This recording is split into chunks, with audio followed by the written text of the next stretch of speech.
Which do you think is a greater threat to the American family? Divorce or gay marriage? That's a no-brainer. Divorce. There's no doubt about it. Divorce. You know, here's an interesting thing. The divorce statistics are quite bandied around. People say, well, half of marriages ends in divorce. That's just not true. 40% of first-time marriages end in divorce. 40%. About 61% of second-time marriages end in divorce. And almost 75% of third-time marriages end in divorce. So the odds get worse. And what's balancing this out when you hear 50% ends in divorce? It's just not true. The majority of marriages do last. But what you have is these people who are second, third, fourth time who are getting married again, and so the divorces keep coming in to equal the marriages. So why do we hear so much more, especially from religious conservatives, about gay marriage than about divorce? Oh, we always love to talk about other sins more than ours. You know, why do we hear more about, drug use than being overweight?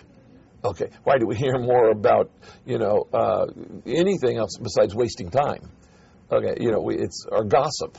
We want to do is point out, my sins are perfectly acceptable. Your sins are hideous and evil.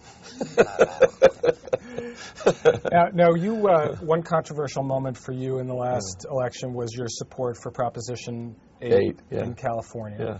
A couple questions about that. First, just to clarify, do you support civil unions or domestic partnerships? I don't know if I use the term there, but I support full equal rights for everybody in America.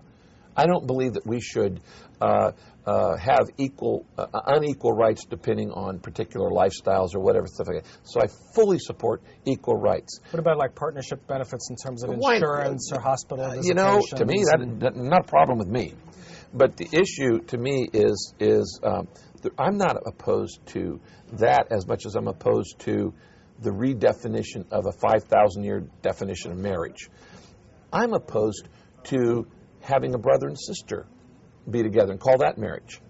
I'm opposed to an older guy marrying a child and calling that a marriage. I'm opposed to one guy having multiple wives and calling that marriage. Do you think those are equivalent to gays getting married? Oh, I do. I just say, for 5,000 years, marriage has been defined by every single culture and every single religion. This is not a Christian issue. Buddhist, Muslims, Jews, historically, marriage is a man and a woman. And so I'm opposed to that. And the reason I supported Prop 8 really was a free speech issue. Because if it had, first, the court overread the will of the people. But second is there were all kinds of threats that if that did not pass, then any pastor could be considered doing hate speech if he shared his views that he didn't think homosexuality was the most natural way for relationships.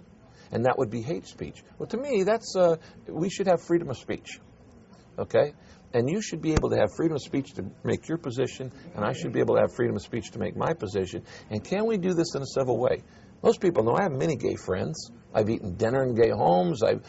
No church has probably done more for people with AIDS than Saddleback Church. Kay and I have given millions of dollars out of the Purpose-Driven Life, helping people who got AIDS through gay relationships.